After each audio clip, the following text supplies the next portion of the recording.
പ്രിയമുള്ളവരെ, പ്രതീക്ഷകൾ നൽകുന്ന ഒരു പുതിയ ആഴ്ചയിലേക്ക് പ്രത്യാശയോടെ നമുക്ക് പ്രവേശിക്കാം.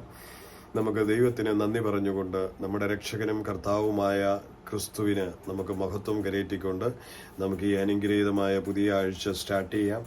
ഈ ദിവസം ദൈവം നമുക്ക് വേണ്ടി നിർമ്മിച്ചതാണ്. ഈ ആഴ്ച ഓരോ ദിനങ്ങളും ദൈവത്തിന്റെ മഹത്വം കണ്ട് സന്തോഷിപ്പാൻ കർത്താവ് നമുക്ക് കൃപ നൽകും. പ്രാർത്ഥനയോടെ നമുക്ക് തിരുസന്നിധിയിലേക്ക് ഈ ആഴ്ചയെ സമർപ്പിച്ചുകൊണ്ട് നമുക്ക് മുൻപോട്ട് പോകാം. സ്തോത്രം. ഇതുവരെ നടത്തിയ ദൈവത്തിനൊന്ന് നന്ദി പറഞ്ഞുകൊണ്ട് നമുക്ക് മുൻപോട്ട് പോകുന്നത് ഏറ്റവും ഉചിതമായിരിക്കും. സ്തോത്രം. കഴിഞ്ഞ ഒരാഴ്ചക്കാലം അത്ഭുതകരമായി നമ്മെ സംരക്ഷിച്ച ദൈവത്തിന് നന്ദി പറയാം. അനർത്ഥങ്ങളിൽ നമ്മളെ രക്ഷിച്ച ദൈവത്തിന് നമുക്ക് നന്ദി പറയാം. നമ്മുടെ ദുഃഖങ്ങളെ മാറ്റിയ ദൈവത്തിന് നന്ദി പറയാം. നമ്മുടെ നിരാശകൾ തുടച്ചു നീക്കി ദൈവത്തിന് നന്ദി പറയാം. നമ്മളെ ഇന്നും ആയുസ്സോടെ നിലനിർത്തിയ ഒരു പുതിയ ആഴ്ചയോടെ കാണുവാൻ പ്രാപ്തമാക്കിയ ദൈവത്തിന് നന്ദി പറയാം. സ്തോത്രം. സകല നന്മകളുടെയും ഉറവിടമായ ക്രിസ്തുവിന് നമുക്ക് നന്ദി പറഞ്ഞുകൊണ്ട് നമുക്ക് ആരംഭിക്കാം. പിതാവേ, ഞങ്ങൾ നന്ദി പറയുന്നു. പുത്രനെ തന്നതിനായി നന്ദി പറയുന്നു. കർത്താവേ, ഞങ്ങളുടെ സ്നേഹത്തെ അറിയുവാൻ കഴിഞ്ഞതിനായി നന്ദി പറയുന്നു. ആ നാമം ഞങ്ങൾക്ക് യേശു എന്ന നാമം തന്നതിനായി നന്ദി പറയുന്നു. ഇത്ര വലിയ രക്ഷ സ്വന്തമാക്കി ഞങ്ങൾക്ക് ഏൽപ്പിച്ചതിനായി നന്ദി പറയുന്നു. കർത്താവേ, ഇന്ന് ആദ്യമായി കാണുന്നവരെ ഓർത്ത് ദൈവത്തിന് സ്തോത്രം ചെയ്യും. ഇന്ന് കടന്നു വന്നിരിക്കുന്ന ഈ മീറ്റിംഗ് കേട്ടുകൊണ്ടിരിക്കുന്ന ഓരോ വ്യക്തികളെയും അനുഗ്രഹിക്കുന്നു. തൃക്കരങ്ങളിലേക്ക് തിരികെയാണ്. പുതിയ ആഴ്ചയിലേക്ക് ഞങ്ങൾ ഒരുമിച്ച് പ്രവേശിക്കുന്നു. വലിയ പ്രതീക്ഷകളോടെ, വലിയ സന്തോഷത്തോടെ ക്രിസ്തുവിനെ സാക്ഷീകരിക്കുന്ന അത്ഭുത മഹത്വരമായ അനുഭവങ്ങൾ ഉണ്ടാകേണ്ടതിനായി ഞങ്ങൾ പ്രാർത്ഥിച്ച് തിരുസന്നിധിയിലേക്ക് സമർപ്പിക്കുന്നു. പ്രാർത്ഥന കേൾക്കുന്നതിനായി നന്ദി. In Jesus name. ആമേൻ. നമുക്ക് വളരെ വേഗത്തിലൊരു വചനഭാഗം വായിക്കാം. ഞാൻ ഇന്നത്തെ ചിന്തയ്ക്കായിട്ട് എൻ്റെ ഹൃദയത്തിലേക്ക് ഓടി വന്ന ലൂക്കോസിൻ്റെ സുവിശേഷം 12-ാം അധ്യായം. ലൂക്കോസിൻ്റെ സുവിശേഷം 12-ാം അധ്യായത്തിൻ്റെ 29-ാമത് വാക്യമാണ്. നമുക്കെല്ലാവർക്കും വളരെ സുപരിചിതമാണ്. എന്ത് തിന്നും, ലൂക്ക് ചാപ്റ്റർ 12:29, എന്ത് തിന്നും എന്ത് കുടിക്കും എന്ന് നിങ്ങൾ ചിന്തിച്ച് ചഞ്ചലപ്പെടരുത്. എന്ത് തിന്നും എന്ത് കുടിക്കും എന്ന് നിങ്ങൾ ചിന്തിച്ച് ചഞ്ചലപ്പെടരുത്. അങ്ങനെ ആരെങ്കിലും ചഞ്ചലപ്പെടുന്നുണ്ടോ? എന്നാ കഴിക്കും എന്നൊക്കെ ഓർത്ത്, എന്നാ കുടിക്കും, നാളത്തേക്ക് എങ്ങനെ, ഇന്നത്തെ ആഹാരം എങ്ങനെ, അങ്ങനെയൊക്കെ ചഞ്ചലപ്പെടുന്നുണ്ടോ? 30-ാമത്തെ വാക്യത്തിൽ പറയും, ഈ വകയൊക്കെയും ലോകജാതികൾ അന്വേഷിക്കുന്നു, നിങ്ങളുടെ പിതാവോ ഇവ നിങ്ങൾക്ക് ആവശ്യമെന്ന് അറിയുന്നു. നിങ്ങളുടെ പിതാവെന്ന് പറയുക കേട്ടോ. നമ്മളുടെ പിതാവ് ഇവയൊക്കെയും നമുക്ക് ആവശ്യമാണെന്ന് അറിയുന്നു എന്ന് പറയാം. നിങ്ങളുടെ പിതാവ് ഇവയൊക്കെയും നിങ്ങൾക്ക് ആവശ്യമെന്ന് അറിയുന്നു. അപ്പോൾ നമ്മുടെ പിതാവ് നമ്മുടെ ആവശ്യങ്ങൾ മുഴുവൻ അറിയുന്നു എന്ന് ഉറപ്പ് പറയുകയാണ്. നമ്മുടെ പിതാവ് നമ്മുടെ എല്ലാ ആവശ്യവും, ഇപ്പോൾ നിങ്ങൾ ഇന്ന് ഈ പകൽ എന്തുവാണ് ചിന്തിക്കുന്നത്, എന്താണ് നിങ്ങളുടെ ആവശ്യം, അത് കർത്താവ് അറിയുന്നുണ്ട്. സ്തോത്രം. നിങ്ങൾ അതിനെപ്പറ്റിയൊക്കെ ആകുലപ്പെടുന്നുണ്ടായിരിക്കാം, പക്ഷെ കർത്താവ് അതിനെപ്പറ്റി വ്യക്തമായി അറിയുന്നുണ്ട്. ആമേൻ. സ്തോത്രം. ഈ പിതാവ് നിങ്ങൾക്ക് ആവശ്യം എന്തെന്ന് അറിയുന്നു. അവൻ്റെ രാജ്യം അന്വേഷിപ്പീൻ, അതോടുകൂടെ നിങ്ങൾ ഇത് കിട്ടും. വളരെ വളരെ ലളിതമായിട്ടാണ് പറയുന്നത്. അവൻ്റെ രാജ്യം അന്വേഷിപ്പീൻ, അതോടുകൂടെ നിങ്ങൾക്കിത് കിട്ടും. നിങ്ങൾ അങ്ങനെ തന്നെയല്ലേ? വളരെ ലളിതമായിട്ടാണ് പറയുന്നത്. അവൻ്റെ രാജ്യം അന്വേഷിപ്പീൻ, അതോടുകൂടെ നിങ്ങൾക്ക് ഇത് കിട്ടും. അതോടുകൂടി ഇത് കിട്ടും. ഏതോടുകൂടിയാ? കർത്താവായ യേശു പറഞ്ഞ അവൻ്റെ രാജ്യത്തെപ്പറ്റി അന്വേഷിപ്പീൻ, അതോടുകൂടെ ഇത് കിട്ടുമെന്ന് പറയുന്നത്. ദൈവരാജ്യത്തെപ്പറ്റി അന്വേഷിക്കാൻ. അപ്പോൾ അതോടുകൂടി ഇത് കിട്ടുമെന്ന്. എന്ത് തിന്നും, എന്തുടുക്കും, എങ്ങനെ നിങ്ങൾ പലതിനെപ്പറ്റി വിചാരപ്പെടുന്നത്, നിങ്ങളുടെ ആവശ്യങ്ങൾ ഇന്നതെന്ന് അറിയുന്നു, അതൊക്കെയും രാജ്യം അന്വേഷിച്ചാൽ കിട്ടുമെന്ന്, ദൈവരാജ്യത്തെപ്പറ്റി അന്വേഷിച്ചാൽ കിട്ടുമെന്ന്. എത്ര ലളിതമായിട്ടാണ് കർത്താവ് നമ്മളോട് സംസാരിച്ചിരിക്കുന്നത്. നമ്മുടെ പിതാവ് ഇതൊക്കെയും അറിയുന്നു. നിങ്ങൾ എന്ത് കുടിക്കണമെന്നും എന്ത് കഴിക്കും, എന്ത് കുടിക്കുമെന്നുള്ള നിങ്ങളുടെ വിചാരങ്ങളും ഒക്കെ കർത്താവ് അറിയുന്നുവെന്നും, സകലതും അറിയുന്ന കർത്താവ്, നിങ്ങളുടെ ആവശ്യങ്ങളെ അറിയുന്ന ദൈവം, ആ രാജ്യത്തെപ്പറ്റി അന്വേഷിച്ചാൽ ഇതൊക്കെയും നിങ്ങൾക്ക് ലഭിക്കുമെന്ന് ഉറപ്പ് പറയുകയാണ്. അപ്പോൾ കർത്താവിനെ ഏറ്റവും ആഗ്രഹം എന്നാണെന്ന് ചോദിച്ചാൽ, നമ്മൾ ദൈവരാജ്യത്തെപ്പറ്റി അന്വേഷിക്കുന്നവരാകണമെന്നാണ് പിതാവിൻ്റെ ആഗ്രഹം. എന്നെ കേൾക്കുന്ന പ്രിയമുള്ള ഓരോരുത്തരും, ഞാനും നമ്മൾ ഉൾപ്പെടെ എല്ലാവരും ദൈവരാജ്യം അന്വേഷികളായി തീരണം. നമ്മൾ അന്വേഷിക്കുന്നവരായി തീരണം. എന്തന്വേഷിക്കുന്നവർ? ദൈവരാജ്യം അന്വേഷിക്കുന്നവർ. നമ്മൾ പലതിനെ അന്വേഷിക്കുന്നവരല്ലേ? വസ്തു അന്വേഷിക്കുന്നു, വീട് അന്വേഷിക്കുന്നു, നല്ല ഡ്രസ്സ് അന്വേഷിക്കുന്നു, നല്ല ആഹാരം അന്വേഷിക്കുന്നു, നല്ല സൈറ്റ് സീൻ പ്ലേസ് അന്വേഷിക്കുന്നു, ഇച്ചിരിയും കൂടെ നല്ല ലൈഫ് സ്റ്റൈൽ ഉള്ള, ലിവിങ് ഉള്ള നല്ല രാജ്യം അന്വേഷിക്കുന്നു, അല്ലേ? ജോലി അന്വേഷിക്കുന്നു, പഠനം അന്വേഷിക്കുന്നു, അല്ല, നമ്മൾ ഒരുപാട് കാര്യങ്ങൾ അന്വേഷിക്കുന്നവരല്ലേ? ദൈവം പറയാണ്, നിങ്ങളുടെ ഈ ജീവിതയാത്രയിൽ നിങ്ങൾ അന്വേഷിക്കേണ്ടത് ഏറ്റവും അത്യന്താപേക്ഷിതമായ കാര്യം ദൈവരാജ്യത്തെ പറ്റിയാണെന്ന്. ദൈവരാജ്യത്തെപ്പറ്റി അന്വേഷിക്കുന്ന ഒരു വ്യക്തിക്ക് അവൻ്റെ ബാക്കി ഒരു കാര്യത്തെപ്പറ്റിയും വിചാരപ്പെടണ്ട. എന്ത് തിന്നും എന്ത് കുടിക്കും എന്നുള്ളത് ബേസിക് നീഡിനെ പറ്റി പറയുന്നത്. നമുക്ക് ആഹാരവും വെള്ളവും ഒക്കെ നമ്മുടെ ആവശ്യമാണല്ലോ, ഏറ്റവും അത്യാവശ്യം. എന്നാണ് പ്രാണൻ നിലനിർത്തേണ്ട കാര്യമാണല്ലോ. അപ്പം അത് അതിനെപ്പറ്റി നിങ്ങൾ വിചാരപ്പെടേണ്ട. നിങ്ങളുടെ നിലനിൽപ്പിനെ പറ്റി, ആഹാരവും വെള്ളവും അല്ലേ, പ്രാണവായുവും ഒക്കെയാണ് നിങ്ങളുടെ നിലനിൽപ്പിന് ആവശ്യമായത്. അതിനെപ്പറ്റി പോലും നിങ്ങൾ വിചാരപ്പെടേണ്ട. എന്തന്വേഷിച്ചാൽ ദൈവരാജ്യത്തെ പറ്റി അന്വേഷിച്ചാൽ. ലോകത്തുള്ള മറ്റ് പലതിനെ പറ്റി അന്വേഷിക്കുന്നത് ഉണ്ട് നിങ്ങൾ, പക്ഷെ നിങ്ങൾക്ക് ഉത്കണ്ഠ കൂടിക്കൊണ്ടിരിക്കും. നിങ്ങൾ ജോലി അന്വേഷിക്കും, പുതിയൊരു ജോലി, വീണ്ടും ഉത്കണ്ഠ കൂടും. നിങ്ങൾ സാമ്പത്തികം അന്വേഷിക്കും, വീണ്ടും നിങ്ങൾക്ക് ആവശ്യം കൂടും, വീണ്ടും നിങ്ങൾക്ക് ഉത്കണ്ഠ കൂടും. നിങ്ങളൊരു വസ്തു മേടിക്കും, വീട് വെക്കും, അതിനേക്കാൾ മനോഹരമായത് മറ്റൊന്നിനുള്ള സാധ്യത വരുമ്പോൾ നിങ്ങൾക്ക് വീണ്ടും ഉത്കണ്ഠ കൂടും.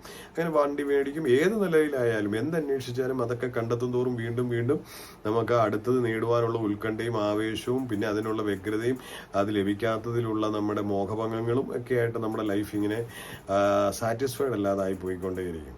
പക്ഷേ സ്വർഗത്തിലെ ദൈവം പറയാം, നിങ്ങൾ ഏറ്റവും അത്യന്താപേക്ഷിതം അന്വേഷിക്കേണ്ടത്, ഏറ്റവും എമർജൻസി അല്ലെങ്കിൽ ഏറ്റവും അർജന്റ്ലി നിങ്ങൾ അന്വേഷിക്കേണ്ട കാര്യം ദൈവരാജ്യത്തെ പറ്റിയാണ്. അവൻ്റെ രാജ്യവും നീതി അന്വേഷിപ്പിന്. അതോടുകൂടെ ഇതൊക്കെ എന്ന് പറയുന്നതിനകത്ത് സകലതുകൊണ്ട് ബേസിക് നീഡാണ് അവിടെ പറയുന്നതെങ്കിലും സകല നീഡ്സ്, ഒരു മനുഷ്യന് ആവശ്യമായ സകലതും അവിടുന്ന് അതൊക്കെയും നിങ്ങൾക്ക് ലഭിക്കും എന്ന് പറയും. ലഭിക്കും, അല്ലാതെ കിട്ടുമായിരിക്കുമെന്നൊന്നുമല്ല, ലഭിക്കും, ഉറപ്പ് പറയാണ്.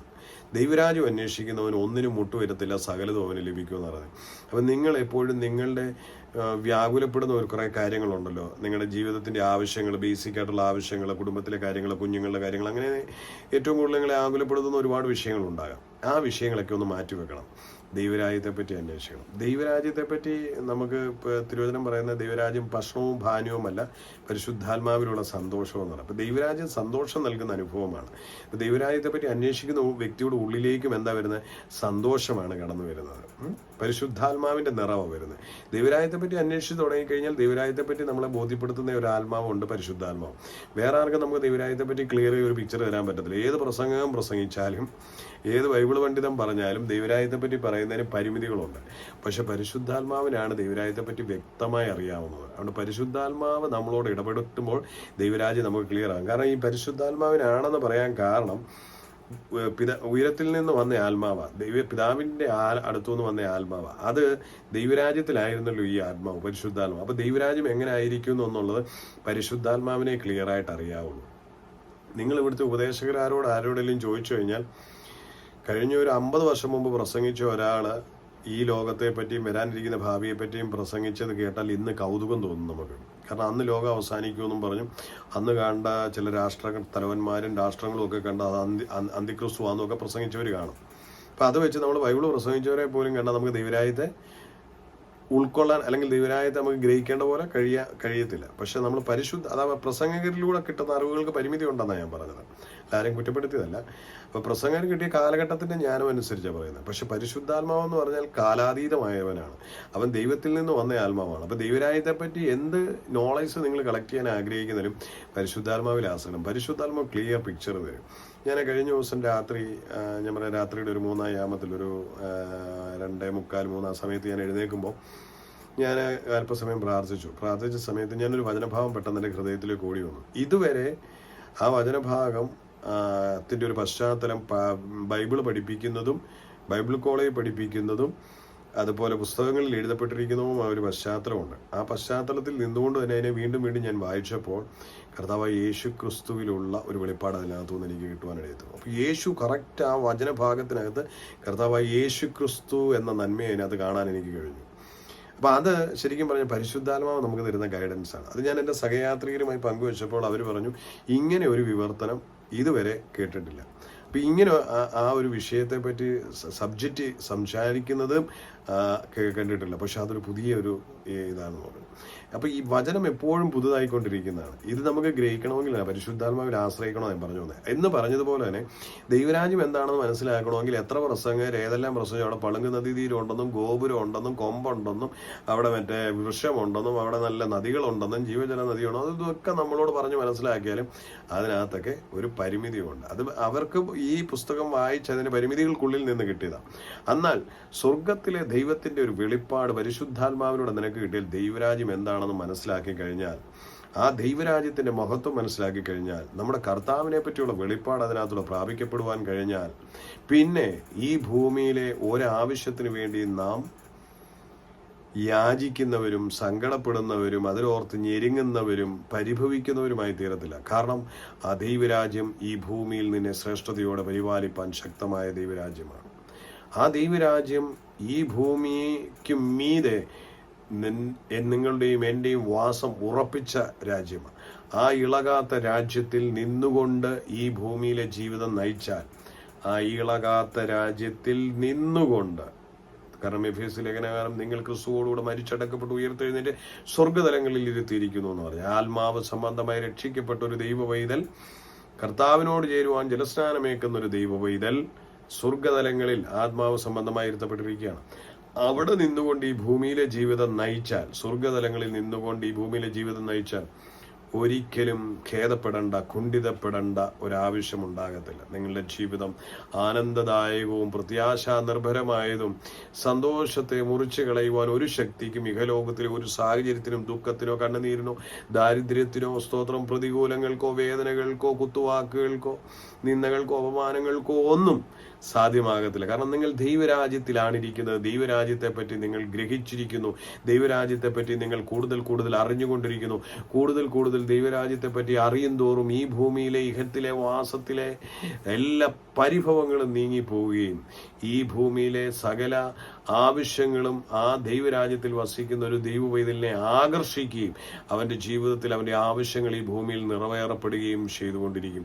യാതൊരു സംശയമില്ല. ദൈവരാജ്യത്തിലാണ് വസിക്കുന്നതെങ്കിൽ, ദൈവരാജ്യത്തെ പറ്റി അന്വേഷിക്കുന്ന, ദൈവരാജ്യത്തെ പറ്റി അറിയാൻ വ്യഗ്രത പൂണ്ട, വചനത്തിൽ തന്നെ നിറഞ്ഞൊരു ദൈവവേദലാണെങ്കിൽ അവൻ്റെ ചുറ്റും അവന് വേണ്ടുന്ന നന്മകൾ ആകർഷിക്കപ്പെട്ടിരിക്കും. ഇന്ന് ഞാൻ പറയുന്നു, പ്രാർത്ഥനയിലും ദൈവവചന ധ്യാനത്തിലും കർത്താവിനോട് ഉറ്റിരുന്നു കൊണ്ട് നിങ്ങളെ ഏൽപ്പിച്ച ഉത്തരവാദിത്തങ്ങൾ, ജോലിയാകട്ടെ, പഠനമാകട്ടെ, കുടുംബജീവിതമാകട്ടെ, നിങ്ങൾ ദൈവവചനത്തിൽ അധിഷ്ഠിതമായി ആ വചനം ധ്യാനിച്ചുകൊണ്ട് ക്രിസ്തുവിനോട് ചേർന്നിരുന്നു കൊണ്ട് സ്തോത്രം നിങ്ങൾ നടത്തിയാൽ നിങ്ങളുടെ ജീവിതത്തിൻ്റെ അർത്ഥശൂന്യമായ ആ അവസ്ഥകൾക്ക് മാറ്റം വരികയും നിങ്ങളുടെ പരിഭവങ്ങൾക്ക് വിരാമമാകുകയും നിങ്ങളുടെ ദുഃഖങ്ങൾ തോർന്നു പോവുകയും നിങ്ങൾക്ക് ആനന്ദദായകമായ ഒരു ജീവിതം ഈ ഭൂമിയിൽ പരിശുദ്ധാത്മാവിൽ നയിക്കുകയും അതോടൊപ്പം ദൈവരാജ്യത്തിൽ വസിച്ചുകൊണ്ട് ജീവിക്കുകയും ചെയ്യുവാൻ കഴിയും. ആ ഒരു അനുഭവമാണ് കർത്താവ് പറയുന്നത്. നിങ്ങൾ സ്തോത്രം ഒന്നിനെ പറ്റിയും വിചാരപ്പെടേണ്ട എന്ന് നമ്മളോട് പറയും. ഇവിടെ പറയുന്നത് എന്ത് തിന്നും എന്ത് ഉടുക്കും എന്നതിനെ പറ്റി നിങ്ങൾ വിചാരപ്പെടേണ്ട. സ്തോത്രം. അത് നിങ്ങളുടെ സ്വർഗസ്ഥനായ നിങ്ങളുടെ പിതാവ് സ്തോത്രം അറിയുന്നുവല്ലോ എന്ന് പറയാം. അവൻ്റെ രാജ്യം അന്വേഷിപ്പീൻ, അതോടുകൂടെ നിങ്ങൾക്കിത് കിട്ടും. സ്തോത്രം. നിങ്ങളുടെ പിതാവ് ഇവ നിങ്ങൾക്ക് ആവശ്യമെന്ന് അറിയുന്നു. നിങ്ങൾ ആദ്യം അവൻ്റെ രാജ്യം അന്വേഷിപ്പീൻ, അതോടുകൂടെ ഇതൊക്കെയും നിങ്ങൾക്ക് കിട്ടും. ആമേൻ. ഇന്ന് പകൽ നമുക്കൊരുമിച്ച് ദൈവത്തെയും ദൈവരാജ്യത്തെ പറ്റിയും ദൈവവചനത്തെ പറ്റിയും അറിയുവാൻ വ്യഗ്രതയോടെ മുന്നേറാം. മറ്റിഹലോകത്തിൻ്റെ കൗതുകങ്ങൾക്കോ മായാ കാഴ്ചകൾക്കോ കുമിള പോലെ മാഞ്ഞു പോകുന്ന ഇഹലോക സുഖങ്ങളിലേക്കോ ശ്രദ്ധ തിരിക്കാതെ ആവശ്യഭാരങ്ങളൊക്കെ ഒരു സൈഡിൽ നിൽക്കുമ്പോൾ തന്നെ ദൈവവചനത്തിൽ പൂർണ്ണമായും ആശ്രയിച്ചുകൊണ്ട് കർത്താവിനെ മുഖത്തേക്ക് നോക്കിക്കൊണ്ട് സ്തോത്രം നമ്മുടെ സകലതും അറിയുന്ന പിതാവിനെ ഭരമേൽപ്പിച്ചുകൊണ്ട് സ്തോത്രം മുന്നേറാം. ദൈവരാജ്യം നിങ്ങൾക്ക് ഈ ഭൂമിയിൽ അനുഗ്രഹീതമായ ഒരു ജീവിതം പ്രദാനം ചെയ്യും. ധൈര്യത്തോടെ മുന്നേറാം. കർത്താവ് നമ്മെ അന്വേഷിക്കട്ടെ. ഒന്നിനെ പറ്റിയും വിചാരപ്പെടുന്നു. എന്ത് തിന്നും എന്ത് കുടിക്കും എന്ന് വിചാരപ്പെടുന്നു. നിങ്ങൾക്കുള്ളത് കരുതി വെച്ചിട്ടുണ്ട് പിതാവ്.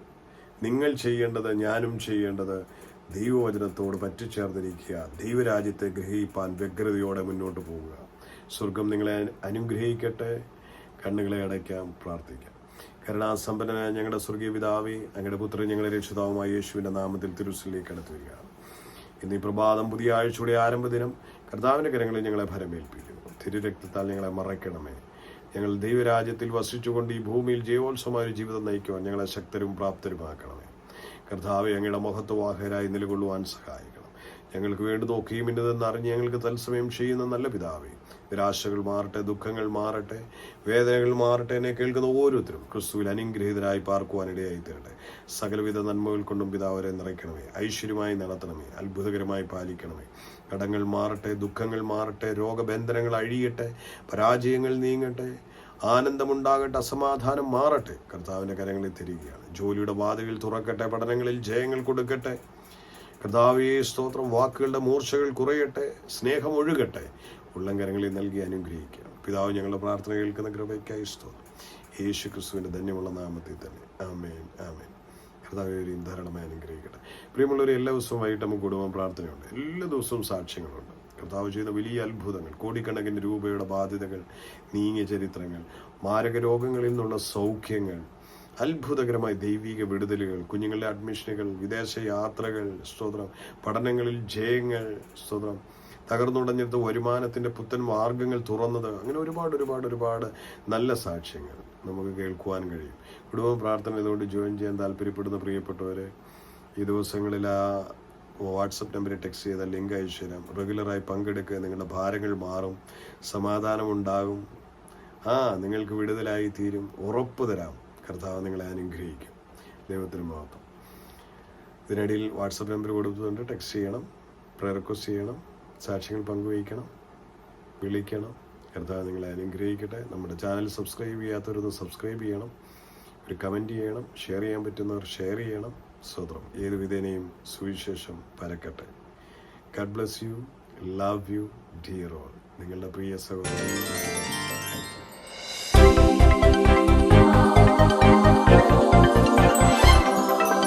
നിന്ദാനമെൻ ജീവനേശുവേ, എന്നാവിൽ നിന്നാമം മാത്രമേ. നിന്ദാനമെൻ ജീവനേശുവേ, എന്നാവിൽ നിന്നാമം മാത്രമേ. എൻ ശാപമെല്ലാം പോക്കി നീ എൻ്റെ കണ്ണുനീർ പൂർണ്ണമായി മാറ്റിയേ. എൻ ശാപമെല്ലാം പോക്കി നീ എൻ്റെ കണ്ണുനീർ പൂർണ്ണമായി മാറ്റിയേ. നിന്ദാനമെൻ ജീവനേശുവേ, എന്നാവിൽ നിന്നാമം മാത്രമേ.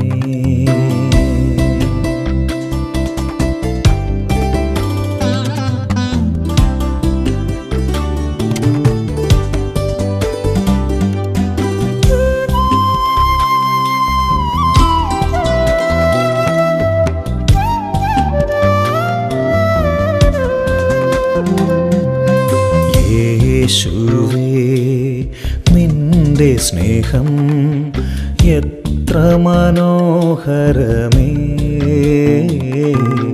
തുല്യമായൊന്നുമില്ലേ. യേശുവേ, നിന്റെ സ്നേഹം എത്ര മനോഹരമേ, തുല്യമായൊന്നുമില്ലേ. നിന്നെ പിരിഞ്ഞു ഞാൻ പോകയില്ല, നിന്മാർവിടം മതിയന്ത്യം വരെ.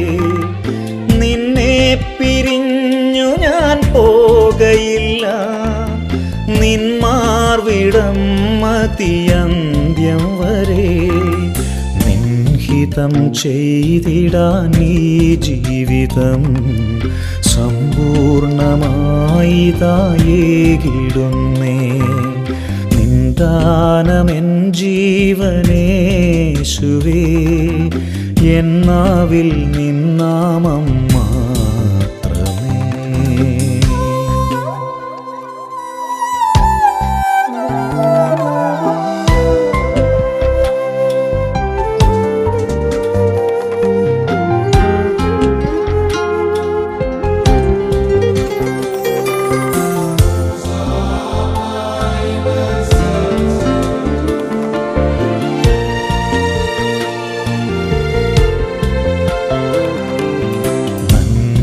എന്നിൽ ഒന്നുമില്ലേ, ഇല്ലില്ല യോഗ്യതയും. നിൻ മുൻപിൽ വന്നിടുവാൻ നന്മയെന്നിൽ ഒന്നുമില്ലേ, ഇല്ലില്ല യോഗ്യതയും. നിൻ മുൻപിൽ വന്നിടുവാൻ നിന്നകൾ മാറ്റി നീ നന്മയേകി, എല്ലാം മറന്നെന്നെ ചേർത്തുവല്ലോ. നിന്നകൾ മാറ്റി നീ നന്മയേകി, എല്ലാം മറന്നെന്നെ ചേർത്തുവല്ലോ. അൻപോടെ പാടിടാം യേശുവിന്, അനുദിനവും എൻ്റെ കർത്താവിന്. നിന്ദാനമെൻ ജീവനേശുവേ, എന്നാവിൽ നിന്നാമം മാത്രമേ. നിന്ദാനമെൻ ജീവനേശുവേ, എന്നാവിൽ നിന്നാമം മാത്രമേ. എൻ ശാപമെല്ലാം പോക്കി നീ എൻ്റെ കണ്ണുനീർ പൂർണ്ണമായി മാറ്റിയേ. എൻ ശാപമെല്ലാം പോക്കി നീ എൻ്റെ കണ്ണുനീർ പൂർണ്ണമായി മാറ്റിയേ. നിന്ദാനമെൻ ജീവനേശുവേ, എന്നാവിൽ നിന്നാമം മാത്രമേ.